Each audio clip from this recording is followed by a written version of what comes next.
Humanos, criaturas que actualmente habitan todo el planeta, comenzaron su historia hace 2.59 millones de años atrás, con los antecesores de Homo sapiens en el continente africano. A partir de ese punto, los humanos comenzaron a migrar a otros continentes cercanos. Pero ¿cómo los humanos llegaron a América? Se cree que este evento migracional se produjo desde el noreste de Asia por el puente de Beringia. Este puente abarca el extremo oriental de Siberia, el oeste de Alaska y la mayor parte del actual Mar de Bering. La mayor parte del puente está donde actualmente se encuentra el estrecho de Bering. Se describe a los aborígenes que cruzaron este puente y que habitaron en este espacio temporal como paleoindios. El paleoindio es el periodo histórico del continente americano que abarca los acontecimientos desarrollados hasta el año 8000 a.C., también conocido como el paleoamericano. Primero, hace 58 años, en 1964, Bennett y Beard propusieron que cazadores nómades, pescadores y recolectores cruzaron el Istmo de Panamá y ocuparon la región andina después de transitar por los valles de los ríos Cauca y Magdalena hace aproximadamente 12.000 años. Se cree que un grupo pequeño migró hacia el oeste de Venezuela y Guyana, mientras que el grupo más grande se desplazó hacia el sur hasta llegar al noroeste argentino. Posteriormente, los nómades poblaron los altiplanicies del este de Brasil y se expandieron hacia las Pampas y Patagonia hasta llegar a Tierra de Fuego hace 9.000 años. Este modelo no toma en cuenta que había poblaciones paleoindias en la zona tropical, así que cuando se encontró evidencia de poblaciones en la selva tropical, se lo rechazó. Posteriormente, Rothamer y Silva postularon que las poblaciones andinas posiblemente se originaron por migraciones de poblaciones devenidas de la selva tropical. Arqueólogos han detectado la presencia de paleoindios en depósitos excavados en la caverna da Piedra Pintada, cerca del Monte Alegre en la Amazonía brasileña. Y estos posiblemente sean los restos que dieron origen a la cultura de la selva tropical. Surge la pregunta de ¿cómo es posible rastrear el movimiento de humanos que vivieron hace miles de años atrás? Pues es posible extraer ADN antiguo de restos arqueológicos de las poblaciones pasadas, y sus movimientos migratorios pueden analizarse haciendo estudios de ADN mitocondrial. El ADN mitocondrial se hereda solamente de las madres a los hijos e hijas, permitiéndonos armar linajes y determinar cómo se fueron desplazando esas poblaciones. Los marcadores basados en ADN mitocondrial son herramientas fantásticas para determinar el origen de las poblaciones. Son muy usados en campos de antropología evolutiva, genética de poblaciones e incluso pueden ser llegados a usar en estudios forenses. Este ADN no sufre recombinaciones, por lo que sus variaciones se dan netamente por mutaciones, las cuales suelen tener tasas muy altas. Esto le permite la acumulación secuencial de mutaciones neutras, como sustituciones de nucleótidos, especialmente transiciones que surgieron al mismo tiempo. Estas mutaciones específicas se conocen como haplotipos, las cuales son propias de distintas áreas geográficas y permiten distinguir poblaciones genéticamente. En este estudio se utilizaron enzimas de restricción para determinar los distintos haplotipos A, C y D. Pero adicionalmente también se usó la región intergénica COI-ARN de transferencia del ADN mitocondrial para definir el haplotipo B. Este marcador mitocondrial corresponde al gen de la citocromo oxidasa 2 mitocondrial. Este gen tiene 549 pares de bases y cumple con una gran función en los últimos pasos de la oxidación en la cadena respiratoria, pues se encarga de catalizar la transferencia de electrones hacia el oxígeno molecular. Este marcador se utiliza para estudiar las relaciones taxonómicas de las especies. Está validado como uno de los marcadores más consistentes para diferenciar a nivel de género a muchas especies. El ADN mitocondrial es extremadamente variable, y esta información es útil para reconstruir procesos evolutivos en el espacio y tiempo. Es gracias a esto que se ha logrado rastrear a nuestros ancestros hasta África, y se ha logrado identificar su posterior distribución en el mundo. El propósito de la investigación de Moraga es de estudiar 32 momias encontradas en el norte de Chile, lo que supone una de las más grandes investigaciones hechas a nivel de Sudamérica, lo que podría representar que con estos resultados tengamos la real variabilidad genética que existió en los pueblos aborígenes. Además, poder confirmar o refutar la hipótesis de si las poblaciones andinas derivan de migraciones de poblaciones de selva tropical. Así que comencemos con este estudio. Los primeros estudios de ADN mitocondrial son muy recientes y más si hablamos de estudios genéticos de restos fósiles. La recuperación de ADN antiguo es más complicado que la obtención de un ADN de un organismo vivo, siendo los principales materiales que se puede utilizar para extraer ADN mitocondrial restos secos y duros, como raíces de dientes o trozos de fémur, los cuales mantienen este ADN conservado durante un largo periodo de tiempo.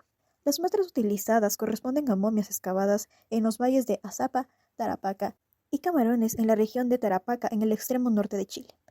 Estas 42 muestras obtenidas presentan dataciones de entre 2900 y 600 años, los cuales incluyen momias de las bases Azapa, Alto Ramírez, Maitas, Chiribaya, Tiwanaku, Cabuza e Inca. Las muestras de hueso fueron obtenidas principalmente a partir de fragmentos de costilla, falanges o diáfasis de huesos largos. En estos casos se utilizó aproximadamente un fragmento no mayor a 1 centímetro cúbico. Los fragmentos de hueso utilizados fueron pulidos para eliminar la cortical externa, que posiblemente esté contaminada con ADN reciente debido a la manipulación.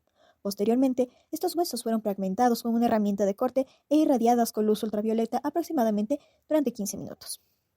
En el caso de los haplogrupos A, C y D, fueron analizados mediante el uso de enzimas de restricción. Se utilizó AE3 para el haplogrupo A, INC2 para el haplogrupo C y ALU1 para el haplogrupo D. Finalmente, estos fragmentos de ADN se visualizaron por el gel de tinción con bromuro de etilio, el cual permite la detección como marcador de ácidos nucleicos. Por otro lado, el análisis de la información genética comprendió el cálculo de un conjunto de distancias genéticas empleando el método de Ney, cuyo valor esperado es proporcional al tiempo evolutivo cuando se tienen en cuenta los efectos de la mutación y de la deriva génica. También se realizaron dendogramas utilizando el método de UPG y de Neighbor Joining. Y para la selección del mejor dendograma se realizó un análisis de Bootstrap y se obtuvo el que presentaba un mejor valor. De 42 muestras analizadas, 32 rindieron amplificados para los 4 marcadores, logrando de esta manera la haplotipificación, representando un rendimiento del 76.2% para la amplificación y extracción. Esto se considera un valor satisfactorio considerando la antigüedad de las muestras utilizadas. De las 32 muestras utilizadas, 28 corresponden a uno de los 4 haplogrupos descritos en aborígenes americanos. Los otros 4 resultaron negativos para los marcadores estudiados. Los últimos 4 linajes, debido a la antigüedad de las muestras, no pueden ser atribuidas al mestizaje, lo que posiblemente representarían nuevos linajes mitocondriales que aún no se encuentran descritos en poblaciones recientes. Esto es el resultado de los cambios demográficos que sufrieron las poblaciones originarias de América tras la llegada de los europeos.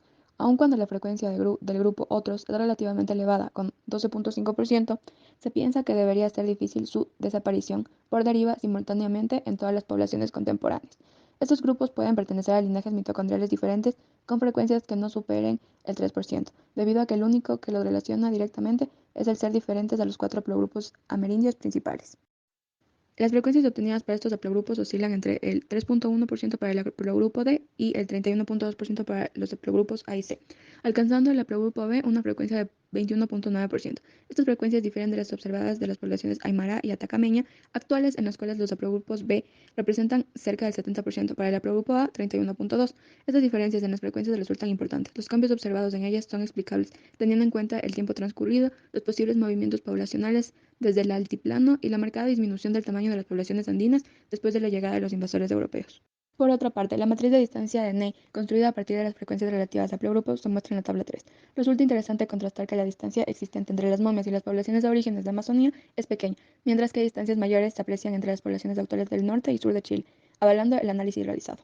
Además, se construyó un dendograma UPGMA a partir de la matriz de distancia de Ney. Mediante esta se muestra a las poblaciones del norte de Chile agrupadas en un mismo clúster junto a aborígenes amazónicos y momias del norte de Chile, sugiriendo fuertemente una vinculación ancestral entre los grupos amazónicos y las poblaciones tanto recientes como precolombinas del norte de Chile. Los valores de Bootstrap calculados indican una buena robustez dentro del dendograma, validando la existencia de 3 grupos y apoyando la hipótesis. Los dendogramas construidos utilizando el método Neighbor Joining no difieren en cuanto a su topología del dendograma UPGMA. Lamentablemente, el número de momias analizadas no permite una subdivisión por fases cronológicas. Sin embargo, como una primera aproximación podemos señalar que el haplogrupo A no exhibe variaciones pronunciadas, mientras que el haplogrupo C experimenta un leve aumento de su frecuencia en las muestras más recientes. El haplogrupo B, a su vez, tiende a disminuir.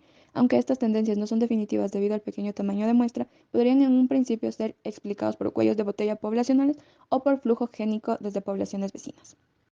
Conseguir material genético de calidad en organismos antiguos es todo un reto para los científicos. Es importante ya que permite analizar la composición genética de las poblaciones y determinar las dinámicas poblacionales que dieron origen a la diversidad de las poblaciones contemporáneas. Para esto, el estudio del ADN mitocondrial conservado en restos duros de fósiles mediante enzimas de restricción es fundamental.